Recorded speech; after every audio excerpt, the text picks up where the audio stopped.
ليس له دعوة في الدنا إلى الله وأن المسرفين هم أصحاب النار فستذكرون ما أقول لكم وأفوض أمري إلى الله إن الله بصير بالعباد فوقاه الله سيئات ما مكروا وحاق بآل فرعون سوء العذاب আজকে 24তম রাতে 24 পারার একাংশ আর 25 পারার একাংশ তেলাওয়াত হয়েছে। তো যে সমস্ত সূরাগুলো আজকে এক পারায় অর্থাৎ 24 পারার অর্ধেক আর 25 পারার অর্ধেক তেলাওয়াত হয়েছে, এখানে সূরা মুমিন বা যেটাকে সূরা গাফির বলা হয়। দ্বিতীয় সূরা হচ্ছে সূরা হামিম আস-সাজদা অথবা সূরা ফুসসিলাত। তারপর তৃতীয় সূরাটা খুব গুরুত্বপূর্ণ, সূরাতুশ শুরা। সূরা আটটা গিয়েছে আগে আশ-শুআরা, দুটা। সূরা মানে হলো মশওয়ারা, আর শুআরা যেটা আগে গিয়েছে সেটা হচ্ছে কবিগণ। আচ্ছা, যাই হোক, তো তিনটা সূরা, আটটা সূরা পাঠ হয়েছে আজকে। একাংশ সূরা যুখরুফ। এই সবগুলো সূরার মধ্যে অভিন্ন একটা মিল আছে। এসবগুলা সূরা শুরু হয়েছে হামিম দিয়ে। সূরা গাফির হামিম, তারপরে 7টা সূরা আছে এরকম। হামিম আস-সাজদা 2 নম্বর সূরা, এটাও হামিম দিয়ে শুরু। সূরা হামিম সাজদা 2টা নাম, এটাকে সূরা ফুসসিলাত বলা হয় আর সূরা হামিম আস-সাজদা বলা হয়। 3 নম্বর সূরা সূরাতুশ শুরা, এটাও হামিম দিয়ে শুরু। তারপরে সূরা যুখরুফ 4 নম্বর, এটাও হামিম দিয়ে শুরু। তারপরে সূরা দুখান 5 নম্বর, এটাও হামিম দিয়ে শুরু। তারপর সূরাতুল জাসিয়া, এটাও হামিম দিয়ে শুরু। 7 নম্বর সূরা সূরাতুল আহকাফ, জিনদের কথা আছে এখানে, এটাও হামিম দিয়ে শুরু, সূরা মুহাম্মদ পর্যন্ত। এই 7টা সূরা, এগুলোকে বহু বচন আরবিতে বলা হয় আল হাওয়ামিম, হামিম সমূহ, হামিম সমূহ। তা আমরা যখন কোরআন শরীফ যখন আমরা পড়বো বা মুখস্থ করব, তখন আমাদের যাতে নলেজ এটা থাকে যে হামিম কোথায় আছে। এগুলো একসাথে আছে, হামিমগুলো একসাথে সব সূরাগুলো আছে। শুরু হয়েছে এই সূরা আল মুমিন বা গাফির থেকে, এবং এটা শেষ হয়েছে সূরা আল আহকাফ দিয়ে। এই 7টা সূরা, শেষ সূরা হচ্ছে সূরাতুল আহকাফ। আজকের যে সূরার যে অংশটুকু তেলাওয়াত হয়েছে, এটার কিছু অংশ তো গতকালকে তেলাওয়াত হয়েছে। বিসমিল্লাহির রহমানির রহিম। হামিম হামিম তানজিলুল কিতাবি মিনাল্লাহিল আজিজিল আলিম গাফিরিদ যামবি ওয়া ক্বাবিলিত তাওবি শাদীদিল ইকাবি যিত তাওল লা ইলাহা ইল্লা হুয়া ইলাইহিল মাসীর। আল্লাহ পাকের প্রশংসা দিয়ে শুরু। আল্লাহ পরাক্রমশালী, তিনি জ্ঞানী, তিনি গুনাহ ক্ষমা করেন, তওবা কবুল করেন, আবার কঠিনভাবে তিনি শাস্তিও দান করেন। তো আজকে যেটুকু আয়াত তারা যেখান থেকে শুরু হয়েছে, এটা চমৎকার একটা ঘটনা। গতকালকেও কিছু পাঠ করা হয়েছিল। লম্বা একটা ঘটনা শুরু হয়েছে। এই ঘটনা তাৎপর্যপূর্ণ এই জন্য, আমরা সবাই জানি ফেরাউন এবং মূসা আলাইহিস সালাতু ওয়াস সালামের যে তাওহীদের যে সংগ্রাম ফেরাউনের বিরুদ্ধে মূসা আলাইহিস সালামের। সাধারণত আমরা মনে করি কি যে মূসা আলাইহিস সালামের দাওয়াতটা একটা ব্যর্থ দাওয়াত ছিল, মনে হয় এরকম, যে উনি রেজিমকে প্রভাবিত করতে পারেননি, সরকারকে প্রভাবিত করতে পারেননি, ফেরাউন ঈমান আনেনি। বিষয়টা কিন্তু পুরোপুরি সত্য না। মূসা আলাইহিস সালামের দাওয়ার কারণে ফেরাউনের পুরো রাজপ্রাসাদের মধ্যে একটা কম্পন তৈরি হয়ে গিয়েছিল। ইসলামী দাওয়াতকে আমরা যেটা নিরীহ মনে করি, বিষয়টা সেরকম না। প্রত্যেক নবী, প্রত্যেকটা জালেম রাজপ্রাসাদে প্রকম্প তৈরি করেছে তারা, এবং বিবেকের আঘাত তারা হেনেছে। তাদের মধ্যে যারা এই সদাচরণকারী ছিল, যারা একটু, যাদের মধ্যে একটু উপলব্ধি ছিল, যাদের মধ্যে স্বাভাবিক চিন্তা ছিল, নিরপেক্ষ কিছুটা চিন্তা, হয়তো পারিপার্শ্বিক চাপের কারণে তারা সিস্টেমের কারণে পারত না, কিন্তু তাদের মধ্যে একটু উপলব্ধি ছিল। তো ফেরাউনের যেই রাজ দরবারের, ফেরাউন রেজিমের, ফেরাউনের বাহিরের অন্যতম একজন বড় দায়িত্বশীল বলা হয়ে থাকে, তিনি ফেরাউনের প্রধানমন্ত্রী ছিলেন। ফেরাউনের পরে তার যার দায়িত্ব ছিল, উনি ইসলাম গ্রহণ করেছিলেন মূসা ইসলামের দাওয়াতের কারণে, এবং তার ইসলামের তিনি গোপন রেখেছেন। আমাদেরকে প্যাশেন্স। ইসলামী দাওয়াতের একটা হলো ধৈর্য ধারণ করা। একটা নির্দিষ্ট সময় পর্যন্ত, বিজয় পর্যন্ত আমাদেরকে ধৈর্য ধারণ করতে হবে।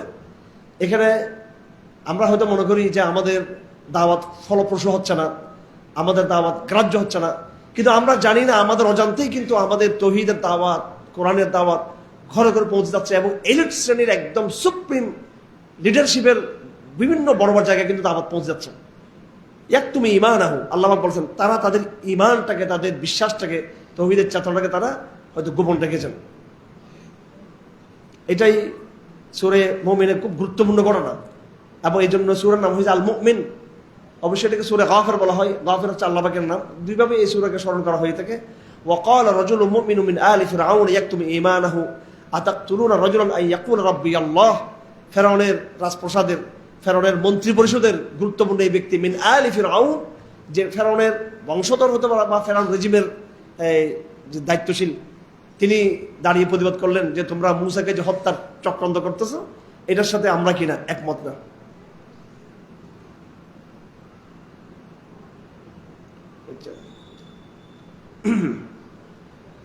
তো তিনি অনেক লম্বা নসিহা দিয়েছেন। ইসলামী দাওয়াতের মধ্যে একটা পর্যায়ে এসে জাহেলিয়া সমাজের মধ্যে ডিভাইড তৈরি হবে, বিভাজন তৈরি হবে। এই বিভাজনটা মনস্তাত্ত্বিকভাবে হবে, এবং এটা ফিজিক্যালি ওইটা দেখা যাবে। ইসলামী দাওয়াতের পদ্ধতি কি? এটাকে প্রচলিত যে আমাদের রসম রেওয়াজের মাহফিল, রসম রেওয়াজের মাদ্রাসা, রসম রেওয়াজের যে আমরা রাজনীতি করি, মানে এটা আসলে রসমে পরিণত হয়েছে। এটার মধ্যে এটার কাজটা ঠিক আছে, বড় বড় প্রতিষ্ঠান, এগুলো দিনের কিল্লা, একটা দাওয়াত, তাবলীগ, মসজিদ, মাদ্রাসা, ওয়াজ মাহফিল, এগুলো তো বড় বিষয়। কিন্তু এটার মধ্যে দ্বীনের যে মেজাজ, নবুয়তের যে মানহাজ, এটাকে অ্যাক্টিভ করতে হবে, সক্রিয় করতে হবে এটাতে। এখন প্রতিষ্ঠানটার উদ্দেশ্য, এখন উদ্দেশ্য হলো আনুষ্ঠানিকতা। একটা এলাকায় একটা মাহফিল, সে ওই এলাকার জাহেলিয়া সমাজকে বিভক্ত করে দিবে। একটা মাহফিল, সেখানে কিছু আবু জাহেল থাকবে, আবুল হক থাকবে, আবার ওই মাহফিলের কারণে এলাকার মধ্যে কিছু হামজা ইবনে আব্দুল মুত্তালিব খত্তাব তৈরি হবে, কিন্তু সেটা তো হচ্ছে না। তো দাওয়াতি এটা না থাকার কারণে আমরা আসলে সফল হতে পারতেছি না। নবীরা যুগে যুগে যে দাওয়াত দিয়েছেন, এই তাদের দাওয়াতের একটা বড় অ্যাচিভ ছিল, তারা মেইন স্ট্রিম সমাজকে, মূলধারার সমাজকে তারা বিভক্ত করতে পেরেছে। কারণ তাদের দাওয়াত ছিল নিরীহ দাওয়াত, নিঃস্বার্থ দাওয়াত, কোনো স্বার্থ ছিল তার দাওয়াতের মধ্যে। যার কারণে তারা রেজিমের সামনে, বাহিনীর সামনে, সরকারের সামনে, এবং বিভিন্ন জনগোষ্ঠীর বড় বড় দায়িত্বশীলদের সামনে, সর্দারদের সামনে, কবিলার সর্দারদের সামনে তারা দায়িত্বহীন পেশে তারা কথা বলতে পেরেছে। নৈতিক শক্তি একটা অনেক বড় জিনিস। যে দুর্নীতিবাজ, সে কখনো তার কথা বলতে পারবে না। যে সন্ত্রাসী, দুর্নীতিবাজ, কারাপ্টেড, খারাপ মানুষ, চরিত্র যার নষ্ট, সে কথা বলতে পারবে না। সে হয়তো বড় লিডার হবে, কিন্তু কথা বলতে পারবে না, তার সমস্যা আছে। তো নবীরা তো কথা বলতেন, প্রচুর কথা বলতেন। তো কি হয়েছে এর দ্বারা? জাহেলিয়া সমাজ বিভক্ত হয়েছে। একেবারে ফেরাউনের কোর মানে একেবারে মূল জায়গার মধ্যে মুসা ইসলামের সমর্থক তৈরি হয়েছে। যার কারণে দেখবেন শেষ পর্যন্ত মুসা ইসলামকে কিন্তু হত্যা করতে পারা নাই। কেন পারা নাই? কাদের কারণে পারা নাই? রেজিমের মধ্যে, বাহিনীর মধ্যে, প্রশাসনের মধ্যে, সরকারের মধ্যেই, গোষ্ঠীর মধ্যেই বিভক্তি ছিল। না, মুসাকে হত্যা করা যাবে না। আমরা যেটা মনে করি যে ইসলামী দাওয়াত নিরহ, কেউ এখানে নেই, ব্যাপারটা ছিল না। আল্লাহ কারো না কারো অন্তরে কিন্তু হকের কথা ঢেলে দিবেন, কিন্তু সে দাঁড়িয়ে যাবে। কিন্তু সে এই যে চেসনিয়ান রাশিয়ার বিরুদ্ধে যুদ্ধ করেছিল, কে? জহর দুতাই। আমরা তখন ছোট ছিলাম, কিন্তু পুরো যুদ্ধটা আমরা আমাদের মনে আছে। এটা আপনাদের তো জন্ম হয় না অনেকের। উনি রাশিয়ান, সোভিয়েত ইউনিয়নের উনি বিমান বাহিনীর প্রধান ছিলেন। তিনি বিশাল সামরিক বাহিনীর একটা বড় ছিলেন। উনি এখান থেকে বেরিয়ে এসে তিনি একদম রাশিয়ার বিরুদ্ধে তিনি দাঁড়িয়ে গিয়েছিলেন, রাশিয়ার বিরুদ্ধে। তো এরকম অনেক ঘটনা আছে ইসলামের ইতিহাসে, বড় বড় মনীষীদের ইতিহাসে এটা আমরা পেয়ে থাকি।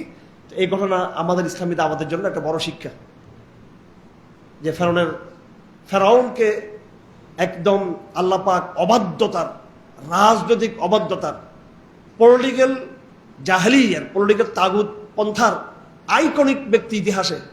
এত বড় সে মানে দাম্ভিক ছিল, এত বড় অহংকারী ছিল, এবং এত বড় সে একটা পরাশক্তির অধিকারী ছিল, সেখানে পর্যন্ত মুসা ইসলামের দাওয়াত কার্যকর হয়েছে।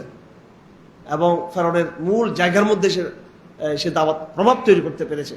আমরা শুধু জানি এতটুকু, ফেরাউন ইসলাম গ্রহণ করে নাই, ফেরাউনকে ডুবে মারছে। এটা ছাড়াও কিন্তু আরো বহু সত্য আছে।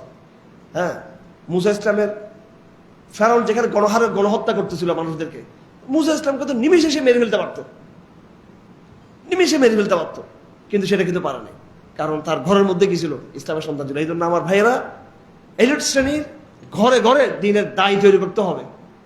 হ্যাঁ, সুশীল, মিলিটারি, হ্যাঁ, আমলা, রাজনীতিবিদ, ব্যবসায়ী, প্রত্যেক এলিটের মধ্যে দিনের দাওয়াত কাম করতে হবে। কোন গোপন কিছু নেই, প্রকাশ্যে দাওয়াত দিবেন। আবার অনেকে মনে করে গোপন দাওয়াত, এটা ইসলামের মেজাজের মধ্যে এটা নেই। প্রকাশ্যে দাওয়াত দিব, প্রকাশ্য কথা বলব, ইনশাআল্লাহ হাদিস এই দাওয়াত অবশ্যই সফল হবে। তো ঠিক আমরা নবী ইসলামের সিরাতের মধ্যে আমরা কি দেখতেছি? কুরাইশের বাহিনীকে তিনি বিভক্ত করেছেন। ওনার এক চাচা আবুল আহাব ওনার শত্রু ছিল, কিন্তু হামজা ইবনে আব্দুল মুত্তালিব কিন্তু ওনার পক্ষে দাঁড়িয়ে গেছেন। আবু জাহেল ওনার বিরোধী ছিল, উমর খাত্তাব কিন্তু ওনার পক্ষে দাঁড়িয়ে গেছেন। উতবা সাহেবা বিরোধী ছিল, আলী ইবনে মুরতাজা কিন্তু ওনার পক্ষে দাঁড়িয়ে গেছেন। মেয়েদের মধ্যে হিন্দা ওনার বিরুদ্ধে ছিলেন, কিন্তু খাদিজা বিনতে খুয়াইলাদ কিন্তু উনি হকের পক্ষে দাঁড়িয়ে গেছেন। তরুণদের মধ্যে মুসআব ইবনে উমাইর হকের পক্ষে চলে আসছেন। এইভাবে যখন মদিনাতে গিয়েছেন, সাদ বিন মুআজ হকের পক্ষে চলে আসছে, সাদ বিন উবাদা হকের পক্ষে চলে আসছে, কবিলা আউস চলে আসছে, কবিলা খাজরাজ চলে আসছে। আউস এবং খাজরাজের প্রত্যাবর্তনের মধ্য দিয়ে ইসলামের ইতিহাসে পুরো টার্নিং পয়েন্টে চলে গেছে। ইসলাম একেবারে ইসলাম শক্তি জায়গায় চলে গেছে, পুরো আরব ভূখণ্ডে। ভাই, এগুলা ভালো করে বুঝতে হবে। খালি টেনশন করি আমরা, রাজনৈতিক চিন্তা করি, অনলাইনের আলতু ফালতু বিষয় নিয়ে পড়ে থাকি। সমাজ এবং রাষ্ট্রকে অবশ্যই ইসলামের মধ্যে আসতে হবে। সেটা আমার মধ্যে, আপনার মাধ্যমে, আমাদের মাধ্যমে সেটা হতে হবে। আমাদের মানহাজ ঠিক হয়ে গেলে অবশ্যই সমাজ পরিবর্তন হবে। এই ঘটনা থেকে আমরা শিক্ষা নিব অনেক কিছু। ওনার নসিহাটা এখানে আছে। এই ঘটনা সূরা মুমিনের 28 নম্বর আয়াত থেকে শুরু করে 45 নম্বর আয়াত পর্যন্ত। আল্লাহ পাক বলেন, فَوَقَاهُ اللَّهُ سَيِّئَاتِ مَا مَكَرُوا وَحَاقَ بِآلِ فِرْعَوْنَ سُوءُ الْعَذَابِ। আমাদের জনগণ, এলিটটা ভয় পায় আমাদেরকে, বুঝছেন? মানে এলিটের মধ্যে, সর্বস্তর এলিটের মধ্যে হকের আওয়াজ আছে। হ্যাঁ, তো ভয় পায় যে দিল থেকে আপনাকে ভালোবাসি, দিল থেকে তৌহিদকে পছন্দ করি, কিন্তু প্রকাশ্য হলে কি সমস্যা আছে আমাদের। তো আল্লাহ পাক বলতেছেন কোন সমস্যা? ফাওয়াকাহুল্লাহু সাইয়্যাতি মা মাকারু। ওই যে ফেরাউনের রাজপ্রাসাদের, রাজসিংহাসনের, ফেরাউনের রেজিমের যে গুরুত্বপূর্ণ যে ব্যক্তি, উনি যখন ওনার দাওয়াতকে যখন নাকি উনি স্পষ্ট করে দিয়েছেন, উনি তো লাস্টে বলে দিয়েছেন, উনি কি বলছেন? ফাসাতাযকুরুনা মা আকুলাকুম, একদিন কিন্তু তোমাদের রেজিমের পতন হবে, আমার কথা মনে রাখবা। আমি আজকে তোমাদেরকে আমার স্পষ্ট অবস্থান জানিয়ে দিলাম, এতদিন গোপন ছিলাম। ওহাবুজে আমরি আল্লাহ, আমার ভাগ্য আমি আল্লাহর কাছে সুপর্দ করে দিলাম। আল্লাহ পাক বলেন, আমি তাকে আমার হেফাজত রক্ষা করে নিয়েছি এবং তাদের কনস্পাইরেসি আমি সফল করতে দিইনি।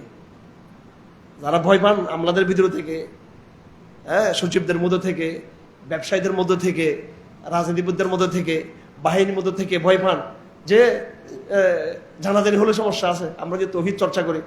তো শেষ পর্যন্ত তো ফেরাউনের এই বড় দায়িত্বশীল, উনি জানিয়ে দিয়েছেন, ওনার কথা স্পষ্ট। আবার আল্লাহ পাক বলতেছেন, আমি তাকে কি করেছি? আমি তাকে সাহায্য করেছি, তাকে সাহায্য করছি। কোরআনে কি এগুলো কি আগের জমানার কল্প কাহিনী? এটা প্রাসঙ্গিক, এটা ওই জমানায় প্রাসঙ্গিক। এই জন্য তো কোরআন আমাদের জন্য মৌজাজা। এটা সবসময় এগুলো রিপিট হবে, ইতিহাস এটা রিপিট হইতে থাকবে। এটা এখন আপনারা মুসা হতে পারবেন কিনা দেখেন। এবার ফেরাউন তো কিনা আছে, আপনারা যদি মুসা হতে পারেন, ফেরাউনের রেজিমের মধ্যে আল্লাহ পাক আপনার পক্ষে এরকম রজুলুন ইয়াকতুমু ঈমানুহু, তাকে আল্লাহ পাক তৈরি করে দেবেন ইনশাআল্লাহ আজিজ। আরেকটা বিষয় এখানে বলা হয়েছে, কিয়ামতের একটা দৃশ্য এখানে আলোচনা আসছে। কিয়ামতের দিন এলিট এবং এই নিম্নবিত্তকে মুখোমুখি করা হবে। যারা তাবেদার, সাধারণ নাগরিক সমাজ, সাধারণ নাগরিক, গরিব নাগরিক আর এলিট লিডারশিপকে মুখোমুখি করা হবে। কোরআনে কারীমের মধ্যে জায়গায় জায়গায়, সূরা বাকরা থেকে শুরু করে একবার জায়গায় জায়গায় আল্লাহ পাক সুবহানাহু ওয়া তাআলা সমাজ একটা চিত্রকে আমাদের সামনে নিয়ে আসছেন। আউযু বিল্লাহি মিনাশ শাইতানির রাজিম, বিসমিল্লাহির রহমানির রহিম। وإذ يتحاجون في النار فيقول الضعفاء للذين استكبروا إنا كنا لكم تبعا فهل أنتم مغنون عنا نصيبا من النار قال الذين استكبروا إنا كل فيها إن الله قد حكم بين العباد وقال الذين في النار لخزنة جهنم ادعوا ربكم يخفف عنا يوما من العذاب قال أولم تك تأتيكم رسلكم بالبينات قالوا بلى قالوا فادعوا وما دعاء الكافرين إلا في ضلال إنا لننصر رسلنا والذين آمنوا في الحياة الدنيا ويوم يقوم الأشهاد আল্লাহ পাক সুবহানাহু ওয়া তাআলা চমৎকার একটা দৃশ্যের বয়ান দিয়েছেন এবং এটা হচ্ছে মানব সমাজের চিত্র। দেখুন, অনেকে বলে যে আধুনিক সমাজ, আসলে আধুনিক ফাদুনিক বলতে কিছু নেই এগুলো, ঠিক আছে? আগের যুগের লোকরা খানা খাইতো না, খাইতো কিনা, তারা খাইতো কিনা? তা আমাদের খাবারটা একটু আপডেট হয়ে আরো উল্টো হয়েছে আর কি, সব খাবার কি হাইব্রিড হয়েছে আর কি। খাবার চাল আমরা যেটা খাই এটা কি আসল চাল নাকি? হ্যাঁ হ্যাঁ, এটা তো মেশিনে সাইজ করে তারপর চালটা খাচ্ছি আমরা, এইটা হয়েছে আধুনিক, মানে এইটা হয়েছে আর কি। আর সব হাইব্রিড, শক্তি নাই, গায়ে জোর নাই কারো, ঠিক আছে? বিয়ে শাদী করতে বলে সব ভয় পায়, হাইব্রিড সব ইয়াং, ঠিক আছে? হাইব্রিড সব এমনি একবার খুব বিয়ে দেখাবে, সেক্সুয়াল নাউজুবিল্লাহ একটা জগৎ তৈরি হয়েছে সারা দুনিয়াতে। কিন্তু আগের মানুষদের যে একটা শক্তি ছিল, তাদের একটা শারীরিক ফিজিক্যাল ওই ফিটনেসটা, ওই শক্তিটা নাই। কিন্তু মানুষ অস্থির এই জমানার মধ্যে। প্রত্যেকটা আর্টিফিশিয়াল, কৃত্রিম একটা ফ্রুট ফল কিচ্ছু পাবেন না, এটা কৃত্রিম উপায় তৈরি করে, হাইব্রিড বীজ দিয়ে তৈরি করা। এটা তো কিসের আধুনিক এটা? গোড়া এটা কি আধুনিক? এটা সমাজের কোন চরিত্র, আমরা যেটা বলি সমাজের যে বর্তমান সমাজের মূল যে গুণাবলী বরং আগের তুলনায় এখন ধ্বংস হয়েছে বেশি। যাই হোক, খারাপ এটা কিন্তু ঠিকই আছে। আগের যুগের একটা খারাপ চরিত্র ছিল শ্রেণী তারতম্য, শ্রেণী পার্থক্য ছিল, যেটা নিয়ে কমিউনিস্টরা অনেক কাজ করছে। কমিউনিজম রোগটা ধরছে, ওষুধ দিছে ভুল। কমিউনিজম মানে জ্বর উঠছে, আপনার কি উঠছে? জ্বর ধরতে পারছে, জ্বর ধরতে পেরে প্যারাসিটামল 10 টাকা খাওয়া দিচ্ছে একসাথে, তো রোগী ঠাস করে মরে গেছে। রোগ ধরছে কিন্তু কমিউনিজম, রোগটা ধরে ওষুধ দিছে কি উল্টা পুল্টা ওষুধ দিছে, রোগী মরে গেছে। অথবা সে বলছে জ্বর, কেউ এটা ধরতে পারে না, ইউরোপিয়ানরা ধরতে পারে না, কমিউনিজম জ্বর ধরতে পারছে। জ্বরটা ধরে রোগীরে বেঁধে ফ্রিজের ভিতরে ঢুকে দিছে তারা, জ্বর ঠান্ডা করার জন্য। এ হচ্ছে সমাজতন্ত্র। একেবারে বিকল্প কোনো অল্টারনেটিভ কোনো ডেমোক্রেসির এগেনস্টে, লিবারালিজমের এগেনস্টে, পুঁজিবাদের বিরুদ্ধে অল্টারনেটিভ কোনো একটা মানবিক কোনো কি আর ইয়ে দাঁড়াতে পারে নাই। ইসলাম এটা ইনশাল্লাহ এই যুগে সেটা পূরণ করবে ইনশাল্লাহ। ইসলাম আপকামিং ওয়ার্ল্ড অর্ডার ইনশাল্লাহ, ইসলাম ইনশাল্লাহ। তো কমিউনিজম কি ধরছে এখানে? শ্রেণী পার্থক্য। কোরআনে কারিমে ইসলামী দাওয়াতের জন্য এই শ্রেণী পার্থক্যটা বোঝা খুব জরুরি। বারবার দাওয়াত বাধাগ্রস্ত হয় এলিট পক্ষ থেকে, গরিবদের পক্ষ থেকে না। হ্যাঁ, হাসিনাকে দৌড়েছে কারা? বড়রা নাকি? হ্যাঁ, এলিট আমলারা, এলিট মিলিটারি, এলিট ব্যবসায়ী সবাই কিন্তু তার সাথে ছিল কিনা? ও তার পতনের কয়েকদিন আগে সমস্ত ব্যবসায়ী তার সাথে মিটিং করছে কিনা? সব রাঘব বোয়ালরা মিটিং করছে। ব্যবসায়ী রাঘব বোয়াল, হুজুররাও কিছু গেছিল ওখানে, পরে সব জুলাই যুদ্ধ আসছে এখানে। হ্যাঁ, সব জুলাই যুদ্ধ আসছে এখানে পরে, ঠিক আছে? ছবি সব আছে এগুলো। হক কথা বললো তো ওই জায়গায় এলিট ছিল না, পলিটিশিয়ান এলিট ছিল না। সাধারণ ছাত্র সমাজ ইয়ে করছে, ছাত্র সমাজও করছে, তারও এক প্রকার সেমি এলিট ফলাফল এরা করছে কোটার জন্য। যখন নাগরিক সমাজ যখন যুক্ত হইল, সাধারণ ছাত্র সমাজ, প্রাইভেট ইউনিভার্সিটির ছেলেরা, মাদ্রাসার ছেলেরা, কৃষক, শ্রমিক, টোকাই সবাই যখন নামছে, তখন তার পতন ঘটছে। এবং আমি তো বারবার বলি, নির্দ্বিধায় সেটা বলতে কোনো সংকোচ করি না। প্রথম যেটা আর্মি থেকে যোগাযোগ হয়েছে আমার সাথে, এটা সৈনিক লেভেল থেকে বা এটা মিড লেভেল থেকে যোগাযোগ হয়েছে প্রথম। তখনই আমি বুঝছি যে ঘটনা পাল্টে যাচ্ছে অন্যদিকে। এবং ওয়াকার সাহেব যে একটা ইউটার্ন নিলেন কোন সময়, ওনার মধ্যে একটা প্রজ্ঞার পরিচয় দিয়েছেন, ওনাকে ধন্যবাদ। অনেকে তো ওনার অনেক সমালোচনা করে, সেটা হলো যে উনি বুঝতে পেরেছেন, সেন্টিমেন্টটা বুঝতে পেরেছেন। উনি আর্মি থেকে নিয়ে বসলেন। দেখেন, আমি কোরআনের কথা, আমি কিন্তু গল্প যাচ্ছি না, কিন্তু আমি কোরআনের মধ্যে আছি। উনি আর্মি থেকে যখন বসছেন, তখন মেজরদের, লেফটেন্যান্ট কর্নেলদের যারা মিড লেভেলে, এদের সেন্টিমেন্টটা বুঝতে পারছেন। তখন উনি হাসিনাকে মেসেজ দিয়েছেন, না আর্মির আমি ঠিক ইয়ে করতে পারবো, এদের বন্দুক জনগণের দিকে থাকবে, এটা বন্দুক ঘুরে গেছে এখন। এটা আমি জুলাই যুদ্ধে আমি আলহামদুলিল্লাহ কর্মীদের মধ্যে আমি অনেক বেশি ইয়ে ছিলাম, মানে এটা নিয়ে খুব আমি অ্যাক্টিভ ছিলাম।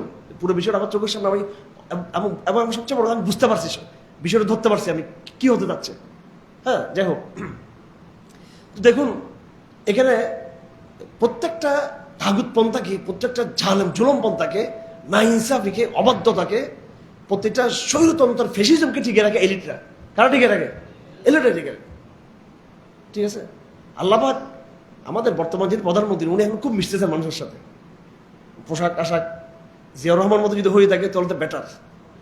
এটা সোয়াব যাতে না হোক, এটা বাস্তব হোক। এটা কালচারটাকে পরিবর্তন করতে হবে, ফর্মালিটিকে কমাইতে হবে, সারটাকে বন্ধ করতে হবে। হ্যাঁ, আর সবকিছু গোয়েন্দা সংস্থারা চালায় কিরে। হ্যাঁ, আমার কিছু গোয়েন্দা সংস্থা লাগিয়ে না, আমার কিছু বলে দিচ্ছি, এই দেশটা এখন জনগণের দেশ। এটা কারণ আপনারা বাড়াবাড়ি করলে আবার কিন্তু জনগণের কিন্তু কোন সময় আবার ইয়ে হইতে পারে জনগণের পক্ষ থেকে। এই যে এলিট এইটা ঠিক নেই। গোয়েন্দা সংস্থাদের উচিত, বাহিনীর উচিত, সরকার, মিনিস্টার সবার উচিত জনগণের সাথে মিশে যাওয়া, একদম মিশে যাওয়া, জনগণ কাতারে থাকতে হবে এদেরকে একসাথে। তখন দেখবেন দেশের একটা বরাকত শুরু হবে দেশের মধ্যে একটা। কারণ যখন একটা এলিট, শ্রমিক, কৃষক, মন্ত্রী, মিনিস্টার, বড় ছোট এবং দেখেন আরেকটা গর্ব হচ্ছে, আমি এদের গালি দিয়ে লাভ কি, সরকারি লোকদেরকে। আমাদের শিক্ষিত সমাজ কত গর্ব করে, কত অহংকার করে। একটা প্রফেসর, একটা শিক্ষিত সে মানে তার তুমি কি বড়, যখন পরিষেবা শুনে তুমি আমি শুরু করে দিবে, তার সাথে তুমি আমি শুরু করে দিবে। কি আমার ভাই, আমি ইউনিভার্সিটি টিচার, সমস্যা কি? আমি শিক্ষিত, সমস্যা কি? ও কৃষক, অসুবিধা কি? আমার ভাই সে একসাথে ইফতার করতে বসতে পারে না, একসাথে আমরা 10 টাকা বসে একসাথে তারা জানে আমাদের একসাথে কাতারে দাঁড়াতে পারে না। কেন পারবে না? এটা এই ফর্মালিটি ভঙ্গ করতে হবে। এটা শ্রেণী, এটা আগের যুগেও ছিল, 3000 বছর আগে ছিল, 5000 বছর আগেও ছিল, 4000 বছর আগে ছিল, এখনো সেটা আছে। আল্লাহ পাক সুবহানাহু ওয়া তাআলা এই কথাটা বলছেন, এক দল হচ্ছে মুস্তাকবিরিন আর একজন মুস্তাদআফিন। এই যে একটা শ্রেণী পার্থক্য, এটা তো আমাদের জন্য ক্ষতিকারক। এটা থাকতে পারবে না। এই কথা আরো করার অনেক জায়গার মধ্যে এই জিনিসটা আছে। কোরআনকে আমরা মনে করি যে এটা একটা শুধু খালি দরবেশি বয়ান। এটা সমাজের চিত্রকে পাল্টাতে চাই। আজকে আমাদের সমাজের ক্রাইসিস হচ্ছে এটা। সমাজের এটা হচ্ছে ক্রাইসিস, ধনী গরিবের তারতম্য, প্রলেতারিয়াত আর এলিটের তারতম্য। এবং এই তারতম্যের কারণে ইসলামী দাওয়াত কি হচ্ছে? ক্ষতিগ্রস্ত হচ্ছে। ইসলামী দাওয়াত ক্ষতিগ্রস্ত হচ্ছে। আমাদের মন্ত্রীদের দরকার ছিল প্রত্যেকে তারাবির নামাজের যুগ, এক একজন এক এক মসজিদে গিয়ে তারাবির নামাজ পড়া দরকার ছিল। ঠিক আছে, তো স্বাভাবিক জীবনটাকে স্বাভাবিক করা, ফর্মালিটি না রাখা। এখন আপনারা বলতেছেন হুজুর আপনারা ফর্মালিটি কম মেনটেন করেন, আপনাদের কতগুলো খাদেম পালেন, আপনার ডাইনে বামে খাদেম, ঠিক আছে, একটা হাত ধোয়া যায়, একটা পা ধোয়া যায়, একটা ডানে একটা বামে। হ্যাঁ, এই দেখছো ঠিক বলে ফেলছে, বললাম আস্তে আস্তে আস্তে। হ্যাঁ, এটাও অস্বীকার করতে হবে। আপনি ঠিক বলার আগে আমি ঠিক বলছি, আপনি ঠিক বলছেন তো পরে, আমি তো উত্থাপনটা আমি আগে করছি বিষয়টাকে। ঠিক আছে, আমি খাদেম টাদেম নির্ভর না, আমি আমার কাপড় আমি ধুই। ঠিক আছে, এই যে রুমাল এটা আমি আমারটা ধুইছি, এটা আমি। আপনারা তো মনে করেন যে হুজুর যেন কয়টা, আমার সহযোগী লাগে, যেহেতু আমি দাওয়াতি কাজ করি, অনেক দাওয়াতি কাজ বাংলাদেশে আমাদের অনেক চাপ, অনেক দাওয়াতি কাজ, আমরা অনেক কাজ করতে হয় আমাদেরকে। এই জন্য আমাদের জনবল লাগে। আমরা লুঙ্গি দেওয়ার জন্য, তারপরে আপনার ওই যে গেঞ্জি দেওয়ার জন্য, মাথা টিপের জন্য এই খাদেমকে ফেলে এরকম না, উল্টা বরং এদের খেদমত আমরা, এদের কাজগুলো আমরা করি। অফিসিয়াল আমি আলহামদুলিল্লাহ অফিসিয়াল কাজগুলো আমি নিজে করি, সবগুলো আমি হোয়াটসঅ্যাপ বিভিন্ন আমি করে ফেলি, এদের চাপ কমাই আমি নিজে। হ্যাঁ, আমি অ্যাভেলেবেল ইয়ে রাখার চেষ্টা করি, স্মুথ রাখার চেষ্টা করি, যোগাযোগগুলো অনেক কাজ আমি করে ফেলি। যাই হোক, একজন আজকে আমার একটা কাপড় দিয়েছে, বলবো যে হুজুর আমি এত ক্যাপাসিটি বিধে ওরে দিয়েছি দেওয়ার জন্য, এত ক্যাপাসিটি বিধে দিয়েছি, এমনি দিই না আমি। হ্যাঁ, নিজের কাজ নিজে করবেন, ঠিক আছে, নিজের কাজ নিজে করবেন। তো যা কোথেকে চলে গেছি আমরা। আলাপ কোরআনের মূল ইয়েটা কি, ইথিক্সটা কি? শ্রেণী থাকা যাবে না, কি থাকা যাবে না, বড় ছোট, ধনী গরিব, এলিট প্রলেতারিয়াত, সমাজের মধ্যে এই বৈষম্য থাকতে পারবে না। এই বৈষম্য কি থাকতে পারবে না। কোরআন এই বৈষম্যের বিরুদ্ধে, এবং এই বৈষম্যটা হলো শিরিকের বড় একটা কারণ। সমাজের শিরিক পরিচয় থাকা, সমাজের শিরিক এস্টাবলিশড হওয়ার বড় কারণ হলো শ্রেণী বৈষম্য। কিভাবে? ওই নিম্নবিত্তরা বড়দের কথা শুনতে বাধ্য থাকে, ঠিক কিনা? একটা এস্টাবলিশমেন্ট, এখন নাগরিক সমাজ তার এ থাকে। এই জনগণ যে যুদ্ধ করছে, বুঝছেন, হাসিনার বিরুদ্ধে, এই জনগণই কিন্তু 2008 সালে নৌকা মার্কা সিল মারছিল আবার। ঠিক আছে, আবার আগামীতে কি করার লাগে যাবে, আগামীতে হয়তো দেখবে জমাতকে নিয়ে আসছে, অথবা দেখবে নৌকারা নিয়ে আসতে পারে। এই জনগণ কোনো তালটা ঠিক নেই, কারণ এলোর যেদিকে সে এদের ইয়ে। এখন তো ধরেন যদি ইসলামিক দল চলে আসতো, দেখো সবাই রাজাকার প্রশংসা, সবাই বলতো যে পাকিস্তান জিন্দাবাদ, মাশাআল্লাহ, অনেক জুলুম হয়েছে আসলে এটা একদম। এই যে এখন সব তখন ভাষা পাল্টে যেত। আবার নৌকা আসলো, নৌকা মানে সবসময় দেখবেন প্রত্যেক, বিশেষ করে মুসলিম বিশ্বে এটা আমেরিকাতে দিকে দেখুন, আমি কোরআনের বাইরে যাচ্ছি না, এই যে আমেরিকাতে ইলেকশনগুলো হচ্ছে, ইলেকশনগুলো যে আমেরিকাতে হচ্ছে, জনগণের কোনো এখানে অধিকার ইয়ে হচ্ছে, বারবার এলিট যারা আমেরিকার ইলেকশনে প্রচুর টাকা ইনভেস্ট করতে হয়, অনেক টাকা। বড় বড় ব্যবসায়ী এখানে ইনভলভ থাকে, মিলিয়ন বিলিয়ন ডলার এখানে ইনভেস্ট করতে হয়। কোনো কৃষক আমেরিকার কি হতে পারে না কোনোদিনও, সে প্রেসিডেন্ট হওয়ার কোনো সুযোগ নেই। কোনো কৃষক করতে দেবে, কোনো ট্যাক্সির ড্রাইভার সে হতে পারবে না। আপনারা বলেন যে ট্যাক্সির ড্রাইভারি করে 20 বছর পরে মেয়র হয়েছে, আরে সে ড্রাইভারি করে এলিট হয়ে তারপরে মেয়র হয়েছে। সে ড্রাইভার থেকে সে কি হয় না, কেউ মেয়র হতে পারে নাই, ওই সুযোগ নেই, এই সিস্টেম নাই এখানে। অনেকে বলে আমি ড্রাইভিং করতাম, এখন আমি মন্ত্রী হয়েছি। তো তুমি ড্রাইভিং করে এলিট হয়ে তারপর মন্ত্রী হয়েছো, কিন্তু আমরা কিছু ড্রাইভারকে কিছু মিনিস্টার বানাবো ইনশাআল্লাহ, সামনে আল্লাহ তৌফিক দিলে। কৃষক ড্রাইভার নাকি কি এদের মধ্যে শিক্ষিত নেই? এই আছে কিনা? আমি তো দেখাতে পারবো যে একটা মাস্টার্স পড়া, ইন্টার পড়া, ভালো ভালো শিক্ষিত, আরো আপনার থেকে ভালো ইংরেজি পারে, ড্রাইভিং ধরা দেয় না। এরকম অনেক, এরা আমাদের চেয়ে অনেক মুত্তাকি আল্লাহর কাছে, নিজেকে অপরিচিত রাখছে, এখানে ধরা দেয় না। নিম্ন চাকরি করে, হালাল ইনকাম করে, বিভিন্ন মহলে, এটা বাহিনীতে আছে, সাধারণ নাগরিক সমাজ আছে, ওরা নিজেদেরকে লুকায় রাখে। এদের মর্যাদা আল্লাহর কাছে আলেমদের চেয়ে বেশি, কারণ সে হালাল ইনকাম কারণে নিজেকে সে লুকিয়ে রাখছে সে। যাই হোক, তো এই সূরার মধ্যে আল্লাহ পাক বলছেন এই শ্রেণী বৈষম্য এটা একটা বড় সমস্যা দাওয়াতের জন্য। আল্লাহ পাক এদেরকে মুখোমুখি করবেন এবং সবচেয়ে বড় শাস্তি দেবেন, এলিটদেরকে কঠিন শাস্তির মুখোমুখি আল্লাহ পাক করবেন। এরপরে আল্লাহ পাক ওয়াদা করতেছেন, ইন্না লানানসুরু রুসুলানা ওয়াল্লাযীনা আমানু ফিল হায়াতিদ দুনিয়া ওয়া ইয়াওমা ইয়াকুমুল আশহাদ। তোমরা দাওয়াতের কাজ করে যাও, আমি নবীদেরকে সাহায্য করব এবং ঈমানদারদেরকে দুনিয়াতেও এবং কিয়ামতের দিনে আমি তাদেরকে সাহায্য করব। সুতরাং আপনারা মনের মধ্যে একটা সাহস রাখবেন, কি রাখবেন? সাহস রাখবেন যে আমার দাওয়াত একদিন কি হবে? সফল হবে। দাওয়াতের সাথে নুসরতের ওয়াদা আছে। বলেন, দাওয়াতের সাথে নুসরতের ওয়াদা, কিন্তু এটা গণতন্ত্রের সাথে নুসরতের ওয়াদা নাই। এটা আমার অনেক ভাইরা শুনলে এই করতে বলে, কেন আমরা বিপুলভাবে ঢুকছি না আমরা ইয়েতে? একটু পরিণাম আমাকে অপেক্ষা করতে হবে, দেখুন কি হয়। আলটিমেটলি দাওয়াতের বিজয় হবে, জিহাদের বিজয় হবে, আসাম তার বিজয় হবে, জমার বিজয় হবে, হিজরত এবং নুসরতের বিজয় হবে, আকীদা এবং তৌহিদের বিজয় হবে। অন্য কোনো পন্থায় কোনোদিন দিন বিজয় হবে না। হয়তো কোনো দলীয় কোনো সাময়িক কিছু হয়তো ইয়ে হতে পারে, এটা সাময়িক, টেম্পোরারি, এটা অস্থির। আমি একদম খুব স্থির আছি আলহামদুলিল্লাহ আমার এই মানহাজের উপর, রাসূলুল্লাহ এই কোরআনের মানহাজের উপরে। আল্লাহ পাকের ওয়াদা কার সাথে? সহিহ মানহাজের সাথে, দাওয়াতের সাথে, নুসরতের ওয়াদা। ইন্না লানানসুরু, অবশ্যই অবশ্যই আমি, অবশ্যই দুইবার আসছে, ইন্না নিশ্চয় আমি, লানানসুরু নিঃসন্দেহে, অবশ্যই নিঃসন্দেহে আমি, অবশ্যই দুইবার শব্দ আসছে কিনা, রুসুলানা আমার নবীদেরকে, ওয়াল্লাযীনা আমানু এবং যারা ঈমানদারদেরকে সাহায্য করবো, দুনিয়াতে সাহায্য করবো এবং আখিরাতে তাদেরকে সাহায্য করবো। তাহলে দাওয়াতের সাথে কিসের ওয়াদা আছে? নুসরতের ওয়াদা আছে।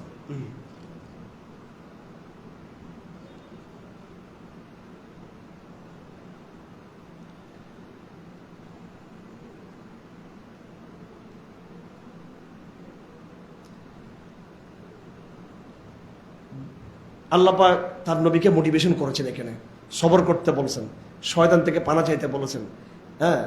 তারপরে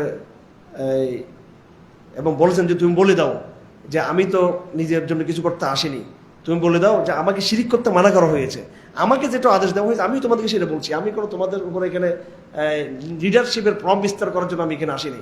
তুমি আল্লাহর কাছে ক্ষমা চাও, ক্ষমা চাইতে বলা হয়েছে, সবর করো এবং আল্লাহর বেশি বেশি প্রশংসা করো।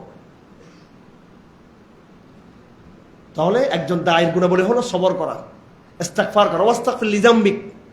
আল্লাহ রাসূলকে বলতেন আপনার গুনার জন্য, আপনি তো রাসূলকে কোনো গুনাহ আছে নাকি?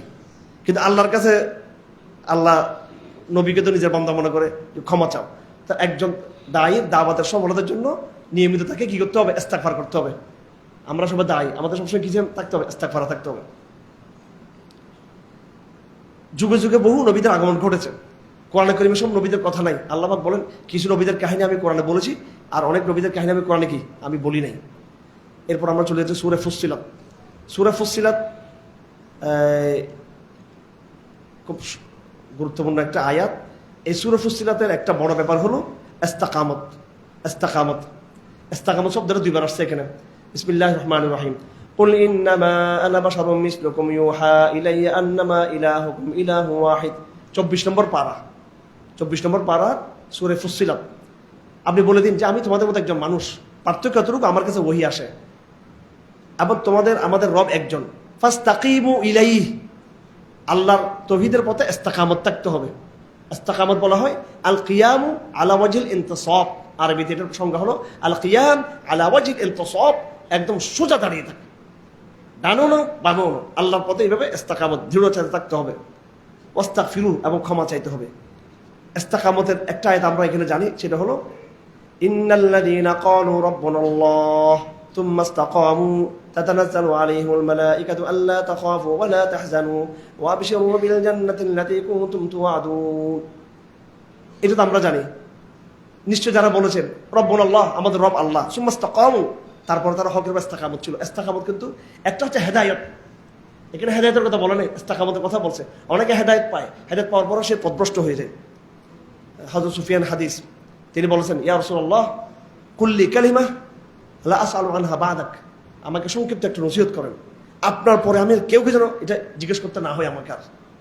তো রাসূলুল্লাহ সাহাবায়ে কেরামের প্রশ্নের ধরন ভিন্ন হতে উনি একটু চমকে গেছেন, কিছুক্ষণ চুপ থেকে বলতেছেন শোনো, কুল আমানতু বিল্লাহ সুম্মা ইসতাকিম, তুমি আমানতু বিল্লাহ বলো, তার ইস্তিকামত থাকো। আমাদের ব্যাপারটা হলো আমরা এতেকাফ করি, এখান থেকে আবার এতেকাফের মহত্ব হারিয়ে ফেলবো। কিয়ামুল লাইল করি, আবার এখান থেকে কিয়ামুল লাইল বাদ হয়ে যাবে আমাদের। হজ উমরা করি, এসে আমরা আবার আমাদের দুনিয়াবি বিভিন্ন পাপাচার আমরা লিপ্ত হয়ে পড়ি। আমরা জিহাদের চেতনা কিছুক্ষণ লালন করি, আবার আমরা কিন্তু আপোষ করে ফেলি। হ্যাঁ, তো আমাদের মধ্যে হেদায়েত আছে, আমাদের নলেজ আছে, বুদ্ধি আছে, সোহবত আছে, কিন্তু আমাদের মধ্যে কিসের অভাব? ইস্তিকামত অভাব। এই ইস্তিকামত যে অভাব, এটা দেখবেন এই রমজান মাসে 30 তারিখের পরে দেখবেন, নিজের ব্যাপারে দেখবেন ফজর নামাজ পড়তে আমাদের কষ্ট হয়ে যায় আমাদের, ঠিক কিনা? এই ইস্তিকামতের অভাব। আল্লাহ পাক আমাদেরকে এতেকাফের যে হালত আছে, যে রুহানি হালত আছে, সুবহানাল্লাহ, যেভাবে আপনারা কিয়ামুল লাইল করেন, আপনারা এই কিয়ামুল লাইল যেন আমরা সারা বছর জন্য করতে পারি, ইস্তিকামত দরকার। তো আল্লাহ পাক আমাদের কবুল করুক। অনেক কথা এখানে, অনেকগুলো আয়াত।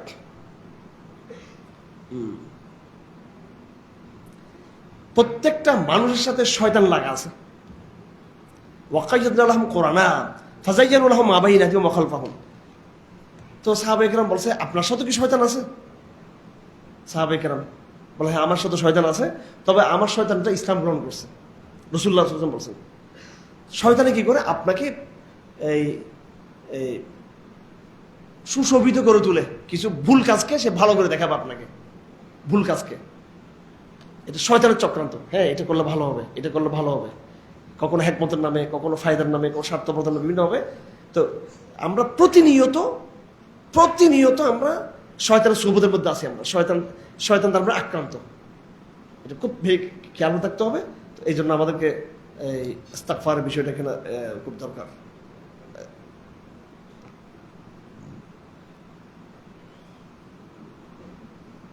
কিয়ামতের দিন আউলিয়াউল্লাহ, আউলিয়া মানে আল্লাহর বন্ধু। আউলিয়া মানে কি? আল্লাহর বন্ধু। নাহনু আউলিয়াউকুম ফিল হায়াতিদ দুনিয়া ফিল আখিরাহ। কোরআনে কারীমে একটা শব্দ বারবার আসছে, ওয়ালি, ওয়ালি, আউলিয়া, ওয়ালি, আউলিয়া। ওয়ালি মানে কি? গৌসুল আজম মাইজভান্ডারি নাকি? ওয়ালি মানে খাজা আব্দুল কাদের জিলানী, ওয়ালি মানে জুনায়েদ বাগদাদি, ওয়ালি মানে হাসান বসরি, এটা নাকি? হ্যাঁ, ওয়ালি মানে কে জানেন? ওয়ালি মানে হলো আমাদের অডিয়েন্সের মধ্যে ওই ব্যক্তি যাকে আমরা চিনি না, উনি হারাম খান না, হারামের ধারে কাছেও নেই, এমন ইবাদত করেন কেউ জানে না, এত বড় সরল কেউ জানে না, এ হচ্ছে আল্লাহর ওলি। আমরা চিনি না তাকে, উনি আছেন কেন? আলা ইন্না আউলিয়া আল্লাহ, হাদিস আছে, আলা খাফিয়া আলা তাকিয়া, এরা হচ্ছে খাফিয়ুন তাকিয়ুন, খাফিয়ুন তাকিয়ুন। তো কি মানে আমার এখানে তকি ভাই বাগিনা আছে, উনিও বলি যাই হোক, বলো যে হুজুর মনে যে বাগিনার কথা বলতো না, খাফিয়ুন তাকিয়ুন, যে গোপন কিন্তু যে মুত্তাকি। এবং হাদিসে আরো আছে কিরকম, ইজা হাজারু, যখন সে মজলিসে আসে, লাম ইয়ারাফু, কেউ তারা চিনে না। ওয়াইদা গাবু লাম ইফতাকাদু, যদি মিটিংয়ে না আসে, তখন কেউ জিজ্ঞেস করো এই লোকটা কোথায়, অপরিচিত ব্যক্তি, ওলি, গোপন গোপন তাকওয়া যারা লালন করে তারা হচ্ছে আল্লাহর ওলি। তো আল্লাহর ওলি হচ্ছে ওয়ালা শব্দ অর্থ হলো বন্ধুত্ব, আল্লাহর সাথে বন্ধুত্ব স্থাপন করা আকীদার জায়গায় এবং আমলের জায়গায়, যার পুরোপুরি আনুগত্য, একবার রেসপন্সিবিলিটি, তার বাইন্ডিং একমাত্র আল্লাহর দিকে। সে কোনোভাবে অন্য কিছু সে চিন্তা করে, ডানে ভাবে সে চিন্তা করে না, সে না পরিবার চিন্তা করে, না সমাজ চিন্তা করে, না রাষ্ট্র চিন্তা করে, না নিজের ব্যক্তিকে নিয়ে চিন্তা করে। সে বরাবরই তার ইন্টেনশন, তাই বারবার কি মুখী ইন্টেনশনটা আল্লাহমুখী, প্রত্যেকটা ইবাদতে সে আল্লাহমুখী, আল্লাহকে সে হাজির নাজির যাবে সবসময়। তো আল্লাহ পাক তো বলেন তাদের কোনো টেনশন নেই, এরা দুনিয়াতে আমার বন্ধু, আখিরাতে আমার বন্ধু, এবং এদেরকে বলা হবে কোনো ভয় ভীতি নেই, এমন কোনো টেনশন নেই। দুইটা শব্দ, খৌফ আর হুজন। হুজন হচ্ছে টেনশন, খৌফ হচ্ছে ভয় ভীতি। অতীতের কারণে তার মধ্যে টেনশন থাকা, সামনে কি হবে না হবে জাহান্নামে, যে ভয় ভীতি, আল্লাহ পাক এটাকে মুক্ত রাখবেন। কিয়ামতের দিন এটা বড় একটা ব্যাপার এখানে দাঁড়াবে। এখানে সবাই কিন্তু টেনশন থাকবে, সব ভয় থাকবে অতীত নিয়ে, ভবিষ্যৎ নিয়ে, কিন্তু একমাত্র যারা নিরহ, যারা বলি ওলিদের চরিত্র হচ্ছে তারা নিরহ টাইপের। কি টাইপের তারা? তারা কি হবে? তারা নিরহ টাইপের হবে, নিরহ টাইপের হবে। এই যে ধরেন আমাদের দাওয়া, দীর্ঘ দাওয়া চলতেছে আমাদের, কিন্তু আপনি দেখতেছেন পলিটিক্সে কোনো বড় জায়গায় নাই, তারপরে কোনো আর্থিক বড় ইয়েতে নাই, এটা কিন্তু আল্লাহ গ্রহণ করতেছে আমাদের উপর, ঠিক আছে? আর দিনকে যখন বিজয় করে তখন ঠিকই কিন্তু আল্লাহ দিন বিজয় করে দেবেন, কিন্তু আপনাকে আপনি স্যাক্রিফাইসের মধ্য দিয়ে আল্লাহ আপনাকে কি এগুলো বেলায়েতের জায়গায় রাখছেন। বেলায়েত এটা কোনো দেখা যায় না, নবুয়ত দেখা যায়।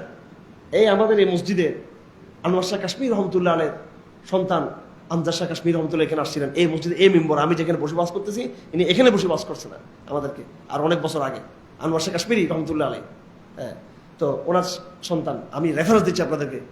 তো উনি বলছেন আমাদেরকে যে নবী যিনি, নবী নিজেকে নবী হিসেবে বিশ্বাস করতে হবে, নবী নিজেকে নবী হিসেবে বিশ্বাস করতে হবে। আর ওলি সে তার বেলায়েতকে বিশ্বাস করতে পারবে না। সে ওলি জানবে না যে আমি ওলি, কিন্তু নবী জানবে যে আমি কি নবী, এটা পার্থক্য আছে। তো ওলিদের মর্যাদা অনেক, অনেক ওলিদের মর্যাদা। আবার বেলায়েত কোন সময় ক্যান্সেল হয়ে যায়। আপনার খাতে, আল্লাহর খাতে আপনি ওলি হিসেবে লেখা আছেন, কোনো একটা কারণে আপনার এই বেলায়েত নষ্ট হতে পারে। এই জন্য আমরা চেষ্টা করবো সবসময় কি থাকার জন্য, আল্লাহর ওলি হিসেবে থাকার জন্য। হ্যাঁ, আল্লাহ যেন আমাদের সবাইকে আল্লাহ আউলিয়া হিসেবে আমাদের কবুল করেন। তারপর দাওয়াতের কথা আছে এখানে, ওয়ামান আহসানু ক্বাওলান মিম্মান দাআ ইলাল্লাহ। দুনিয়াতে আমরা যত কথা বলি সবচেয়ে উত্তম কথা হচ্ছে দাওয়াত। ওয়ামান আহসানু ক্বাওলান মিম্মান দাআ ইলাল্লাহ ওয়া আমিলা সালিহান ওয়া ক্বালা ইন্নানী মিনাল মুসলিমিন। এটা হচ্ছে উত্তম কোনো কথা নাই। হ্যাঁ, এই সেই চাপাবাজি ওটা না করে বলতে হবে ইন্নানী মিনাল মুসলিমিন, আপনি ইসলামের দিকে আসেন। এটা হচ্ছে এই সবচেয়ে উত্তম কথা। জান্নাত কারা পাবে? আল্লাহ পাক বলেন ওয়ামা ইউলাক্কাহা ইল্লাল্লাযীনা সাবারু ওয়ামা ইউলাক্কাহা ইল্লা যু হাযযিন আযীম। জান্নাত পাবে একমাত্র কারা? যারা সবর করেছে, যারা কি করেছে, ধৈর্য ধারণ করেছে, তারাই জান্নাত পাবে। কোরআন সম্পর্কে আল্লাহ পাক বলতেছেন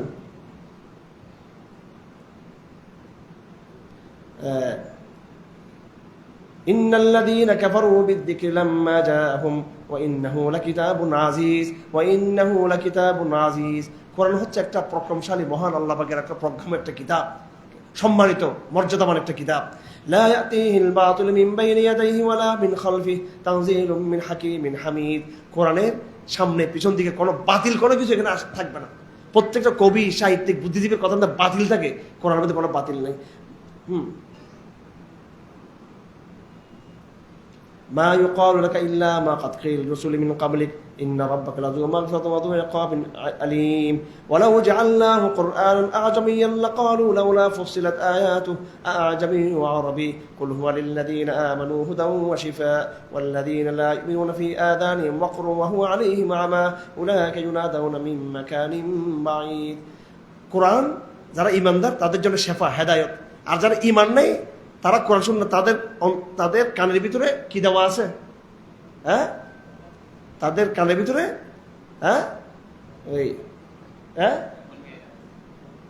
মোহর তো বলো কলবের মধ্যে, কলজের মধ্যে মোহর দেওয়া আছে। তাদের কানের ভিতরে সীসা দিয়ে ফেলছে, এমন ভাবে তাদের ট্যাপ দিয়ে ফেলছে কানের ভিতরে, রুই দেওয়া হয়েছে, তাদের কাপড় ঢুকা দেওয়া হয়েছে, যেটা তার কানকে কি করে দিয়েছে? বন্ধ করে দিয়েছে। কোরআন যারা পড়ে না। সুতরাং কোরআন আয়াত শুনে যাদের অন্তর কাঁপে না এবং কিয়ামুল লাইলের তালাওয়াত শুনে যারা ঘুম থেকে ওঠে না, নেফাকের আলামত, এটা মারাত্মক। আমরা বলছি না যে একবারে হাই ডেডিকেশন নিতে হবে, হাই ডেডিকেশন খুব একবারে আপনার শরীর স্বাস্থ্য দুর্বলতা আছে, কিন্তু একবারে কিছু তো মনের মধ্যে আবেগ থাকতে হবে। হ্যাঁ, আবেগ থাকতে হবে। শুয়ে থাকলেও তো যে কোরআনের কণ্ঠ শুনে আপনাকে মতো আর পাগল হইতে হবে আপনাকে। যাই হোক,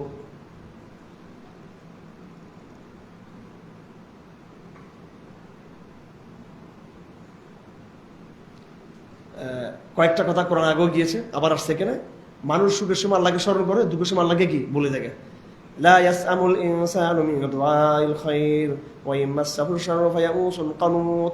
মানুষ সবসময় মঙ্গলের দোয়া করে, খালি মঙ্গলের জন্য দোয়া করে। যখন তার অমঙ্গল যখন আসে তখন সে হতাশ হয়ে পড়ে। ওয়ালা ইন আযাকনাহু রাহমাতাম মিন্না মিন বাদি দাররা মাসাতু লায়াকুলুন্না হাযা লি ওয়া মা আযুন্নু সাআতা কাইমা ওয়ালা রাজি'তু ইলা রাব্বি ইন্নালি ইন্নাহু লাল হুসনা। যখন মুসিবত যখন পার হয়ে যায়, রহমত যখন আসে, তখন সে বলে যে না, এগুলো তো আমি আমার যোগ্যতা বলে পেয়েছি, আমার যোগ্যতা বলে পেয়েছি। এই কাইকুবাদ সাহেব একজনকে দেখলাম যিনি প্রতিটা কথার প্রতি তিনি শুকরিয়া আদায় করতেছে। ভাই, জাতি বা দল টল সেটা ভিন্ন জিনিস, আমি একটা ব্যক্তির গুণাবলী বলতেছি কেন। উনি বিএনপির প্রতিটা মিটিংয়ে, প্রত্যেকটা মিটিংয়ে, এই যে সংসদেও আবার দেখলাম, সেদিন আমাদের ইফতেমা বলে দেখলাম, বারবার শুকরিয়া শব্দটা অনুমুখ দিয়ে আসে। দেখেন আবার এই বক্তব্যটা নিয়ে আবার পুরা বিএনপির আমি হুজুর বৈধতা দিছে, হুজুর দালালি করতেছে, এগুলো আবার আপনার বললো কি না বললো কি, যেটা যতটুকু হোক আমি অতটুকু বলছি।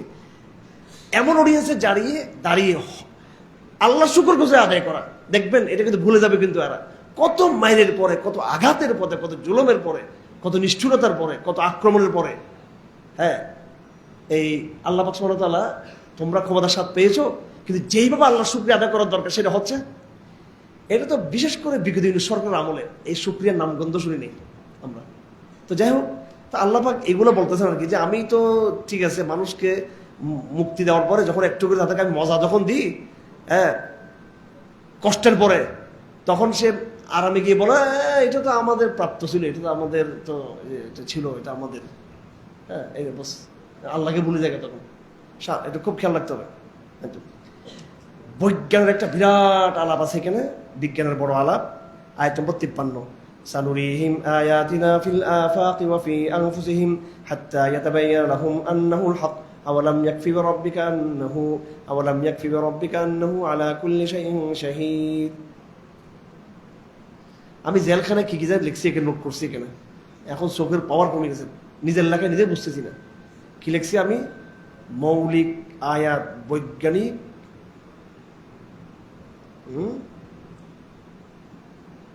আচ্ছা,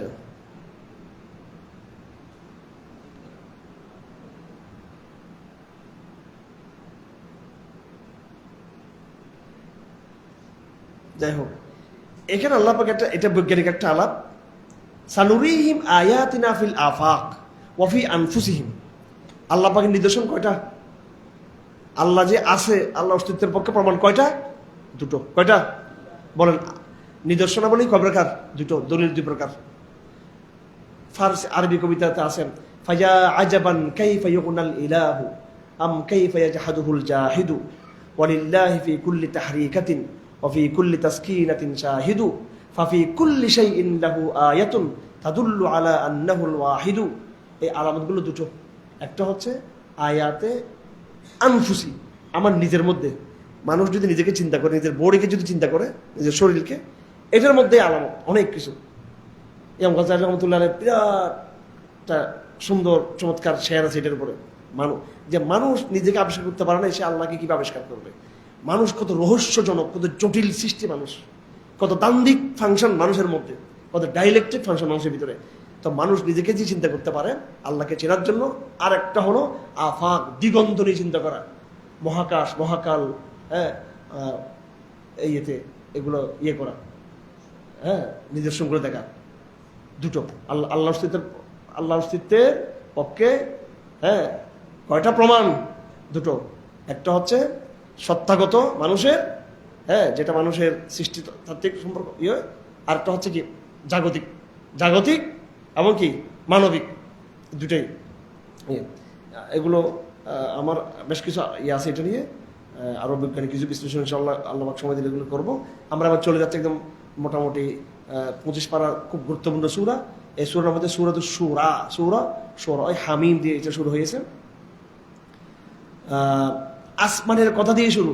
তাকাদুস সামাওয়াতু ইয়াতাফাত্তারনা মিন ফাওকিহিন্না। আসমানটা বিরাট ফাংশন। আসমান এমন যে কোনো মুহূর্তে আসমান যেন ফেটে যাবে এই অবস্থা।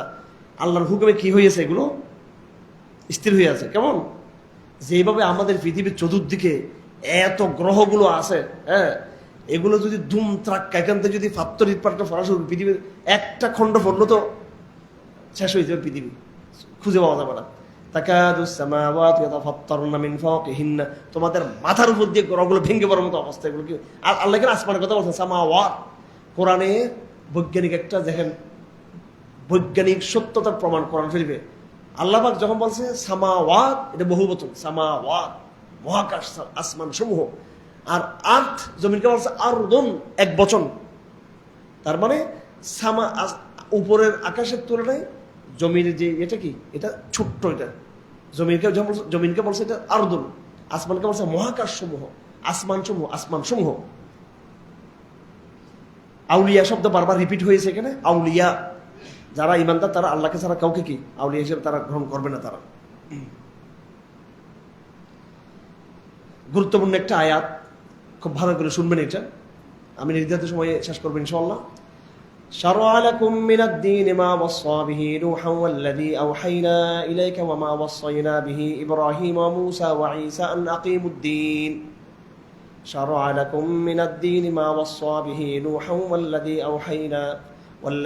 আওহাইনা ইলাইকা ওয়া মা ওয়াসসাইনা বিহি ইব্রাহিম ওয়া মূসা ওয়া ঈসা وما وصينا به إبراهيم وموسى وعيسى أن أقيموا الدين ولا تتفرقوا فيه كبر على المشركين ما تدعوهم إليه الله يجتبي إليه من يشاء ويهدي إليه من ينيب وما تفرقوا إلا من بعد ما جاءهم العلم بغيا بينهم ولولا كلمة سبقت من ربك إلى أجل مسمى لقضي بينهم وإن الذين أورثوا الكتاب من بعدهم لفي شك منه مريب। এখানে একটা ভুল সংশোধন করার জন্য আমি এই আয়াতটা পড়লাম। খুব পরিচিত আয়াত, আন আকিমুদ্দিন, দিন কায়েম করো, ঠিক না? বলি কিনা আমরা এটা? হ্যাঁ, এটা জামাত ইসলামের লোগোতে লেখা আন আকিমুদ্দিন। এখন এটা মনে বিদে হয়ে গেছে, বলেন এটা আছে না? এটা এখন আচ্ছা যাক, ওইদিকে যাব না। ইসলামী দাওয়াতের মধ্যে সবসময় প্রথম দিন থেকেই আপনি বাস্তবতায় থাকবেন, ঠিক আছে? প্রথম দিন থেকে আবেগ মুক্ত থাকবেন আপনি, আবেগ মুক্ত। ইসলাম এটা আবেগ না, কিন্তু ইসলাম আবেগ ছাড়া থাকবেন।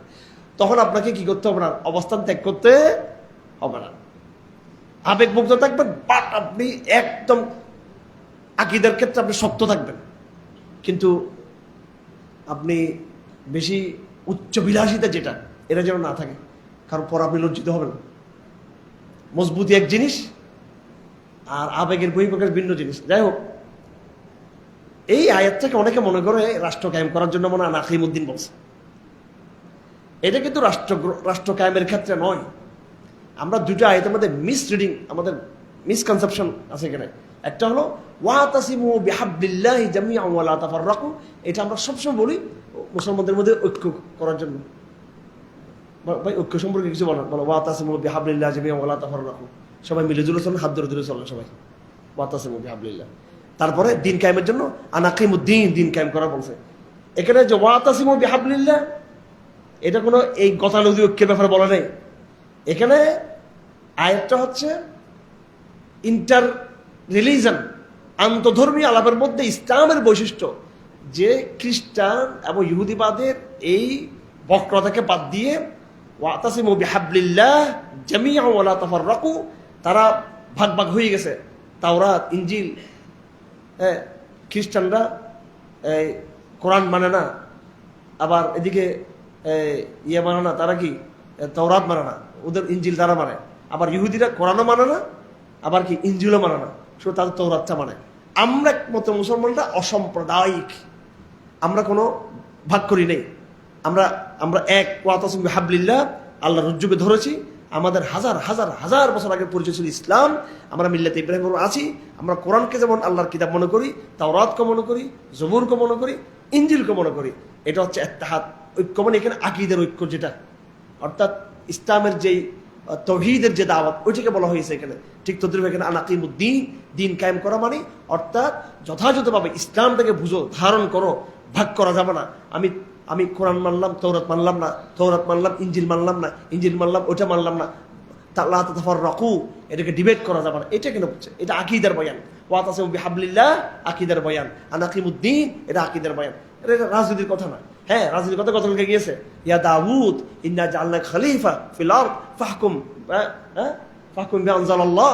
হে দাউদ, তুমি আমার খলিফা, আল্লাহর হুকুম দিয়ে ফয়সালা করো। ওয়া মান লা ইয়াহকুম বিআনজালাল্লাহ ফাউলাইকা হুমুল কাফিরুন। আল্লাহর হুকুম যারা ফয়সালা করবে না তারা ফাসিক, কাফের, তারা কি আরটা কি আয-যালিমুন। এগুলো ভিন্ন আলাপ। রাজনীতির আয়াত দিয়ে রাজনীতি প্রমাণ করব, হ্যাঁ, কিন্তু আকীদার আয়াত নিয়ে এসে রাজনীতির মধ্যে লাগানোর দরকার নেই। আনাকিমুদ্দিন, এটা আকীদার আয়াত। কিসের আয়াত এটা? আকীদার। এটা রাজনীতির আয়াত না।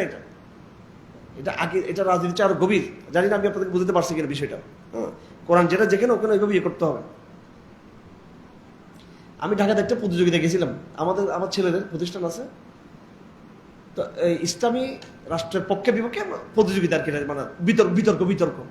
এখন সব পড়াবেন, মেধাবী পড়াবেন, কই মেধাবী পড়াবেন, আনাকিমুদ্দিন, দিন ইসলামী হুকুমত কায়েম করতে হবে, রাষ্ট্র কায়েম করতে হবে। পরে আমার অতিথি ভাষণ দেওয়া দিয়েছে, আমি আরবিতে বক্তব্য রাখছি।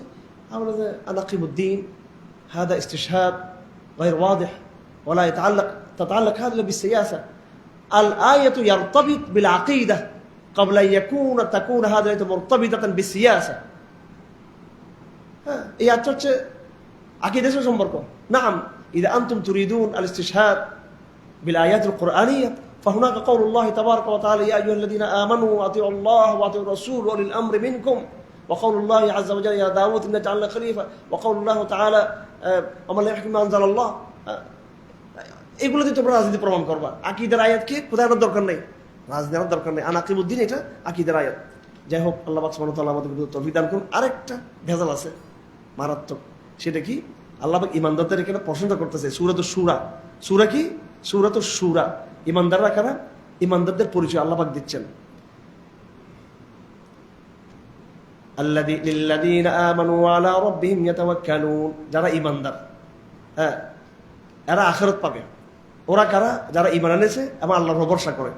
ওয়াল্লাযীনা ইয়াজতানিবুনা কাবাইরাল ইসমি ওয়াল ফাওয়াহিশ।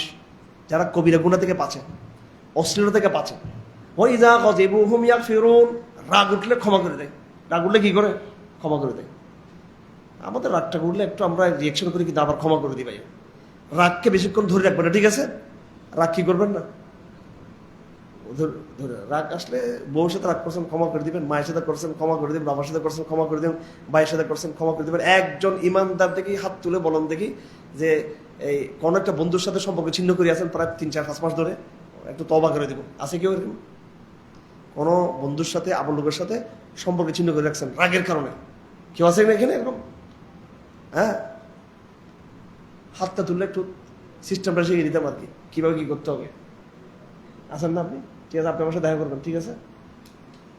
দিনের কারণে হয়ে থাকলে সে আপনি দিনের কারণে করছেন না দুনিয়ার কারণে করছেন, সম্পর্ক ছিন্ন। হ্যাঁ, না, এই যে আল্লাহ বলছে কি করার জন্য? ইমানদারদেরই হচ্ছে কি করে দেবা? ক্ষমা করে দেবা। কি করে দেবা? ক্ষমা করে দেবা। আচ্ছা, ক্ষমা যখন আসছি, একটু সূরা আরাফের দিকে একটা ঘটনার দিকে যাই, একটা মিনিট। যেহেতু উনি হাত তুলছে জন্য মাশাআল্লাহ, এই লোকগুলো হচ্ছে ইমানদার মানুষ, ভালো মানুষ। আজকে ফোন দিবেন তারা, ঠিক আছে?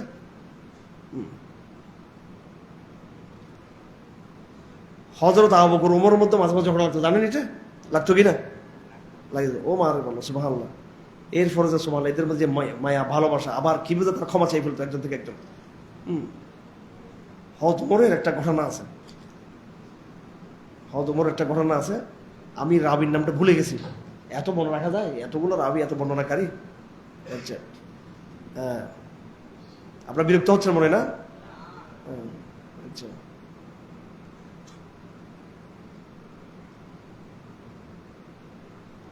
কারাগারের লেখা আমি নিজে বুঝতেছি না এখন, আমার চোখের অপার অবস্থা।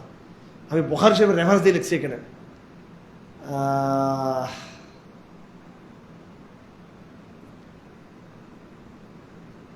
আল হুর বিন কাইস, আল হুর বিন কাইস, একজন লোক, উনি বললেন যে আমাকে একটু ওমর খাত্তাবের সাথে কি করো, দেখা করে দাও, অ্যাপয়েন্টমেন্ট, রাষ্ট্রপতির কাছে কি অ্যাপয়েন্টমেন্ট, আমির কাছে অ্যাপয়েন্টমেন্ট।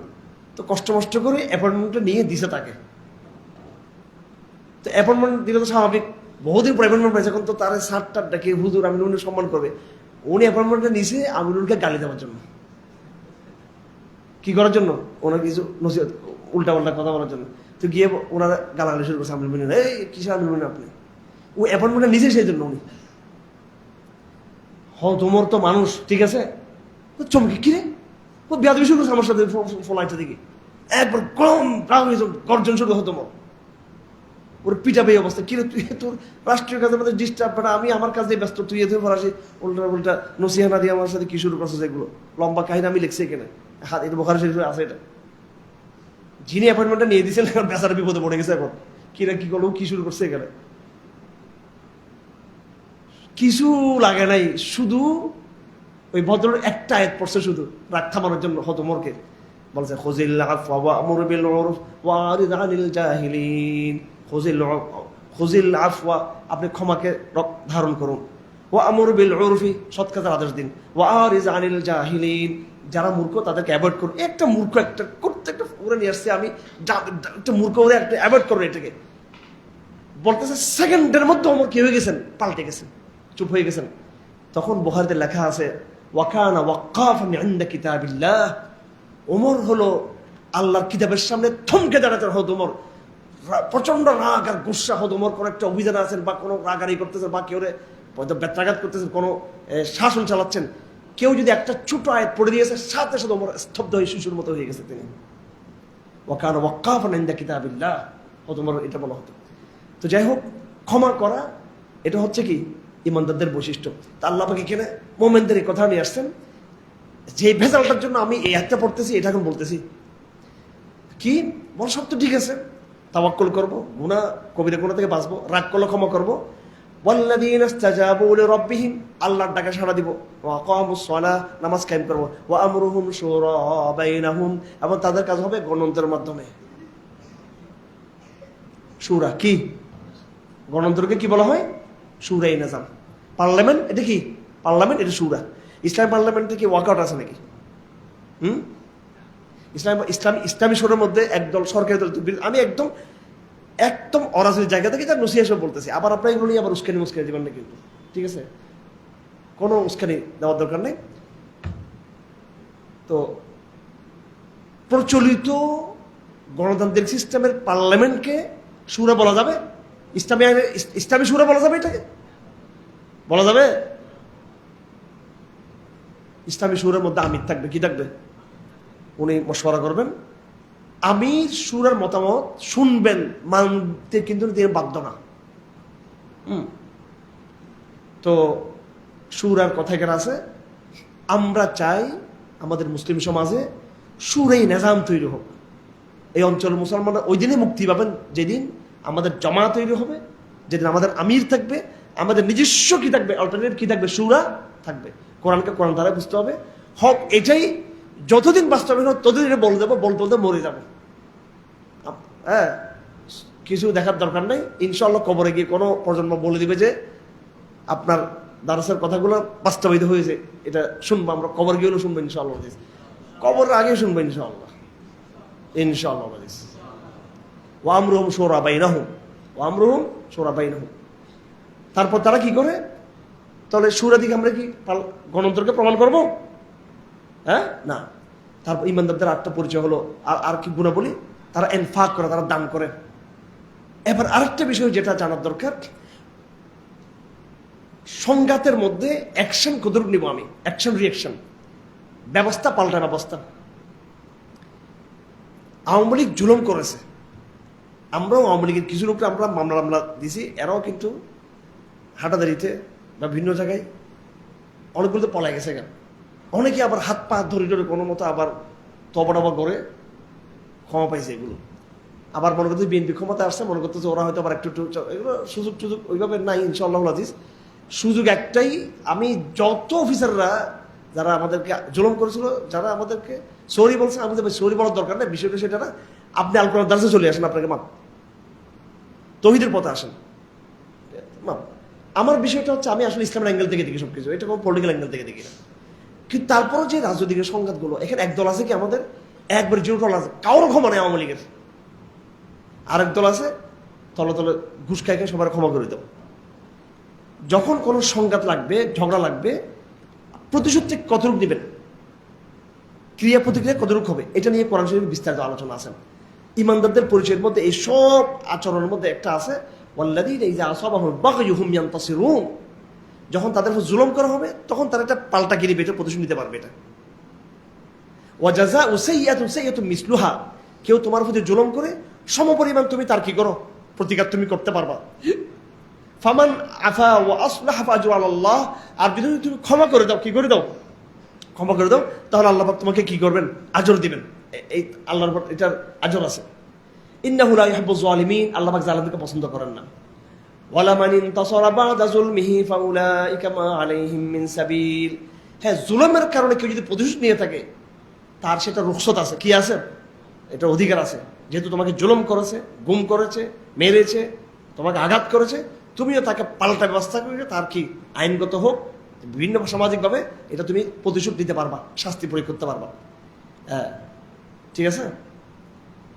ফাউলাইকা মা আলাইহিম মিন সাবিল, কেউ যদি এরকম পাল্টা কি করে ব্যবস্থা নেয়, এটার উপর কি করা যাবে না, তাকে দোষারোপ দেওয়া যাবে না। ইন্নামাস সাবিলু আলাল্লাযীনা ইয়াযলিমুনান নাস, দোষ দেওয়া যাবে ওই ব্যক্তিকে যারা মানুষের উপর জুলুম করে, ওয়া ইয়াবগুনা ফিল আরদি বিল হক, এবং হক ব্যতীত অন্যায়ভাবে জমিনের মধ্যে তারা বিদ্রোহ করে, বাড়াবাড়ি করে, সীমা লঙ্ঘন করে, তাদের জন্য বড় আযাব রয়েছে। তো আক্রমণ হলে আপনি পাল্টা ব্যবস্থা নিতে পারবেন, সমান সমান হয়ে যাবে। ওয়ালামান সাবারা ওয়া গাফারা, হ্যাঁ, ওয়ালামান সাবারা ওয়া গাফারা, যে ধৈর্য ধারণ করবে এবং ক্ষমা করে দিবে, সাধারণ ক্ষমা ঘোষণা করবে, ইন্না যালিকা মিন আযমিল উমুর, এটা হচ্ছে বড় আজিমত, এটা সর্বোত্তম হবে এটা আমাদের জন্য, এটা ঠিক আছে। তো এখন আমাদের শত্রুদের সাথে আমরা কি করব আচরণ করার সময়, হ্যাঁ, আমরা প্রতিশোধের চেয়ে ক্ষমাটাকে কি করবো আমরা, হ্যাঁ, প্রাধান্য দিব, ঠিক আছে। কোথায় প্রতিশোধ, কোথায় ক্ষমা, সেটা বুঝতে হবে। ভালো আলেম, ভালো ফকি, এদের ইয়ে দিয়ে বুঝতে হবে। এখন দেখেন একটা বিতর্ক চলতেছে না, দায় মুক্ত দায় মুক্তি, একটা কথা চলতেছে কিনা, হ্যাঁ, কি যে হবে দেশে, হযবরল অবস্থা। জুলাই হত্যার যে বিচারগুলো কেমন হবে, বা এই বিচারের মধ্যে আবার বিভিন্ন রকমের অভিযোগ আসতেছে। আবার একটা হচ্ছে যে এই সময় যারা পুলিশ যারা মারা গেছে, বলে জুলাই বিপ্লবের সময় কিছু এক্সট্রিমিজম বিপ্লবীদের পক্ষ থেকে হয়েছে, সেটা আবার দায় মুক্তি দেওয়া হচ্ছে। এই যে যতগুলো কথা কেন হচ্ছে, বিচার বলি, দায় মুক্তি বলি, সবটা কিন্তু এটা পাশ্চাত্যের ফর্মেটে আলাপগুলো হচ্ছে, কোরআনের ফর্মেটে কিন্তু কি হচ্ছে, আলাপ হইতেছে না। এখানে প্রত্যেকটা বিষয়ে দায় মুক্তির ব্যাপারে ইসলামের আলাদা বক্তব্য আছে, কিন্তু এখানে এইভাবে বিচারের ক্ষেত্রে ইসলামের বক্তব্য আছে, অপরাধীকে শাস্তি পেতে হবে। আবার একজন গুলি করে মারছে, আপনি কি ক্ষমা করেন? কোন রাষ্ট্রের ক্ষমতা আছে, প্রেসিডেন্টের ক্ষমতা আছে, ক্ষমা করতে পারবে ওই ভিকটিমের কি গার্ডিয়ান ক্ষমা করতে পারবে। এগুলো বিভিন্ন শরীয়তের ফৌজদারি বিধান আছে, আমাদেরকে ওইভাবেই তাকে চিন্তা করতে হবে। কিন্তু আফসোসের বিষয় হলো, আমরা যেমন আমাদের অজান্তে বিবর্তনবাদ বিশ্বাস করে ফেলতেছি, এখন আমরা আমাদের অজান্তেই তাগুতের আইনগুলোকে আমরা মেনে নিচ্ছি। এখন এটা পলিটিক্যাল ভাষায় কথা বলি আমরা, ফেসবুকে ইসলাম প্রচার লেখে, পলিটিক্যাল ভাষায় লেখালেই করে, পলিটিক্যাল ভাষায় লেখালেই করে, পলিটিক্যাল ভাষায় লেখালেই করা যাবে না। প্রত্যেকটা বিষয় ইসলামের নীতি আছে। আল্লাহ পাক সুবহানাহু ওয়া তাআলা আমাদেরকে কোরআন যথাযথ তৌফিক দান করুন। ওমা আলিহিল্লাহ ওয়া সাল্লাল্লাহু তাআলা খাইরাল মুহাম্মদ ওয়া আলিহি ওয়া সাহবিহি আজমাইন। সুবহানাল্লাহি ওয়া বিহামদিহি আশহাদু আল্লা ইলাহা ইল্লা আনতা আস্তাগফিরুকা ওয়া আতুবু ইলাইহি।